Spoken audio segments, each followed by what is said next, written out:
Are people with eating disorders really afraid of food? Hello, my name is Luke McLeod. I am the creator of Mongoose Mindset. I personally had an eating disorder at 12 years old that nearly killed me. And since then, I've been improving my body and mind so I can grow as a person overall, and to help you grow as a person overall as well, physically and mentally. So I don't know if this is the same for everybody. Now I'm just cooking here because I'm trying to kill two birds with one stone and talk about a topic and cook my food because I'm in school right now and I don't have a lot of free time.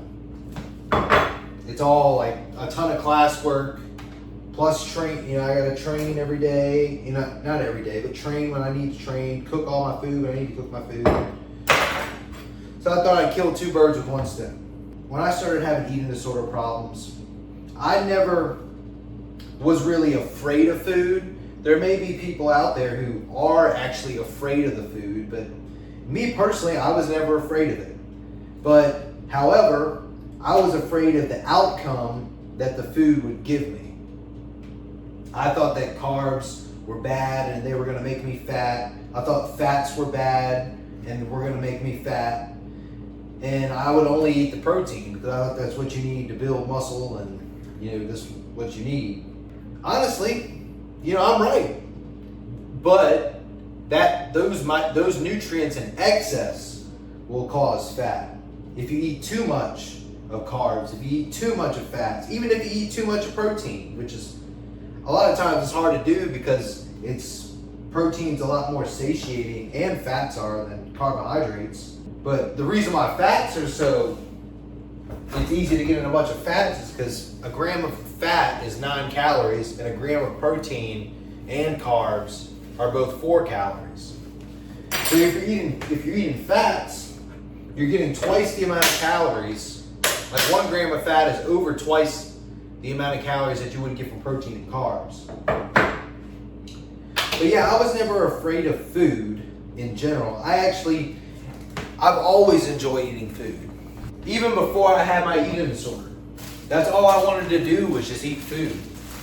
I would eat anything. I would eat, pizza. Man, I love me one of those big calzones from the Italian restaurant we used to go to back home. I wish I could eat a calzone today, but there's just so many calories in it. It's not going to help me reach my goals because eating a big calzone like that is going to cause so many digestive issues and is going to mitigate me from making progress in the gym probably because of all the fats and just the digestion that would go along with it. But yeah, when I started eating less food, I ate strictly all protein. And because I was afraid of the carbs and fats. Not because of what they were as nutrients, but as to what effect I thought it would have on my body. And because I had been a little chubby too as a kid, and I had lost that chubbiness weight-wise, and I didn't want to gain that back. But at that age, I was still ignorant to the fact on how to exercise, how to train, how to diet. So it wasn't completely my fault, and it wasn't anybody else's fault. It was just, I wasn't educated on the information yet, especially at a young age, because most kids aren't wanting to be a Navy SEAL at 12 years old or wanting to, when they get home from school, do a bunch of push-ups, sit-ups, run, swim, do all that type of stuff. So I was really out there mentally and physically. And I'm not saying any kid should do any of that, because I think when you're young like that, you should obviously encourage kids and stuff to exercise, but you should never force it upon them to do hours and hours of physical activity like that, because at that age, you should enjoy life, because you only get one youth. I've realized that as I've aged, and I'm not old, I'm only 21 years old, but I've realized over time, especially doing all the work over summer during school and helping people out doing side work. I enjoyed it at the time and I enjoyed making the money, but it was really, really hard on my body, and I probably caused my body to not grow as much muscle while I was lifting weights and stuff while doing that, because I was overtraining, plus I was doing all that work. So I mean, you live and you learn, but when I was in treatment, I don't know what goes on in these people's heads, or what they think about food or anything. Like, there was kids in there who they wouldn't even drink water. They were afraid to drink water. I don't know on that aspect if they were afraid to gain any sort of weight at all, or what was the deal. I wasn't that bad. I knew you had to drink water. I knew you had to stay hydrated. But then the thing that killed me, after they wouldn't eat and they restricted their food and the shakes, they go back, while we went back in like the common room or whatever, basically the area that we stayed most of the day in the treatment facility, they went and got all the tube juice or whatever, that tube nutrition, pumped into their body. Which I'm like, dude, you see it's a bag of fluid right there, God knows what concoction that's getting pumped into your body. Why can't you just drink the water or eat the food? But that's what I realized, and that's what they kind of said. They said, you're going through treatment, and no matter whether you eat the food or no matter whether you drink the shakes or get the stuff pumped in your body, it's all going in the same place. You're going to get the same amount. Because then if you refuse to get tube fed, they'd send you, because at that facility, they didn't force feed you. Like, they couldn't like strap you down to a bed and force the nutrition in you. But if kids did that, they'd send them to a different place, somewhere here in Virginia. I think Northern Virginia. And they could forcefully do that. Like, I think like literally tie you down to a bed and make sure the stuff gets pumped into your body so you don't die. Like, you gotta think, that's pretty fucked up and pretty crazy that you're so afraid of food that you die. I obviously didn't want to die, but I didn't want to gain fat either. So that's where I guess that's where those two ends meet. And you gotta realize too, like, a lot of like eating disorders and stuff like that, they stray from like, I feel like they're caused by some sort of like other mental health issue that you have previous.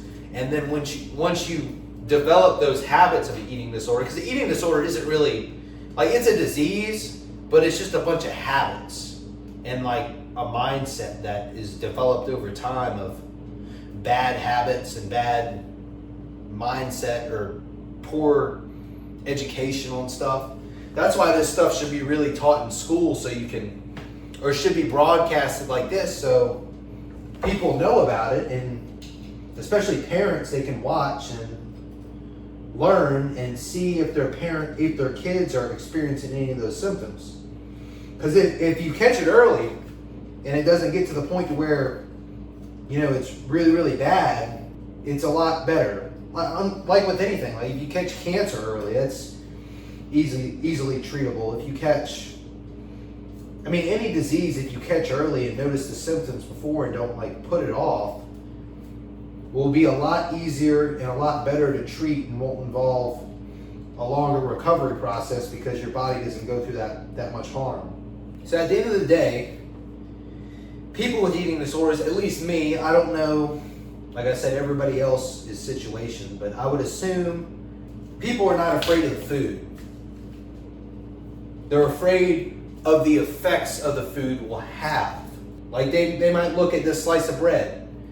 They might be not afraid of the food, like they don't want to touch it or anything, but they're afraid of the effects. Like, I'm still like this to this day. Like, I'll use certain Tupperware containers that my parents didn't use for their stuff because I don't want those foods to somehow have like traces of calories or traces of nutrients or traces of sugar on that Tupperware container, because I don't want that going in my body. I'm still that particular to this day. And that's a little extreme, but I'd rather not stress out over me thinking that something like that's going in my body than just cutting it out completely. And that's why I have my separate stuff. Like I use separate pans to cook my stuff. Like you could probably ask my parents. I'm like, why are you, like a few times my dad was cooking like shit with like butter in it. He was putting butter in the pan. I don't do that. I just put the eggs straight in or whatever I'm cooking straight in. Like this toast. I'm just toasting this straight on the pan, no butter or anything. And I'd be like, why are you using my pan? He's like, I didn't know this was your pan. It's the only one I fucking use. It's my pan. Like, don't cook your butter and shit. I don't care if you cook your butter and shit in that pan or this pan, but not specifically this pan. So that's just the way I am, and it's a bit, because I've never been diagnosed with it, but I know I have like, OCD and stuff, because my dad and my grandma act the same way. I guess I inherited it from them. I used to be a lot worse though. I used to yell and scream at people when they walk in the house with their shoes on, or like when I get home from school, I'd have a separate pair of clothes to wear when I sat on the couch because I didn't want to get germs on the couch or something like that. I'd wash my hands like literally every single minute or every single time I did something. I was washing my hands so my hands were getting chapped in the summertime. Like they get chapped in the wintertime, but in the summertime when it's warm and humid out, especially in Virginia, it's humid as hell out here. If you live in Virginia, you know, or at least Central Virginia, Eastern Virginia, or anywhere where it's humid down in Georgia or Florida, you know it's humid.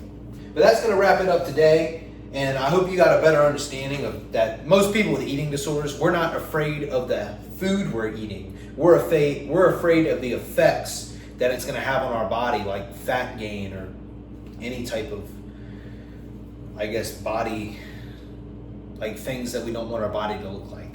And if you're struggling with the eating disorder or any eating related issues, reach out to me at mongoosemindset01@gmail.com, or you can schedule a Mongoose mentor session with me and we can go over some mindset. I also offer coaching services if you need help with your training, nutrition, and lifestyle habits, and just overall help with your mindset, because at the end of the day, your mind is your most powerful thing. You can do anything if you have a strong mind and if you have a positive mind. If you need help with developing your mindset, again, reach out to me, because that's the point of Mongoose Mindset, is to act now and evolve forever. Act today and do the things today. Train your mind to enjoy the things you want to do, and then even enjoy the things you don't like, and then evolve forever. Learn from your mistakes. Learn what you did today.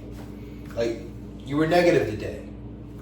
Try to be a little bit positive tomorrow. Try to open up the day with some affirmations or something. I hope this video helped, and like always, act now, evolve forever. Bye.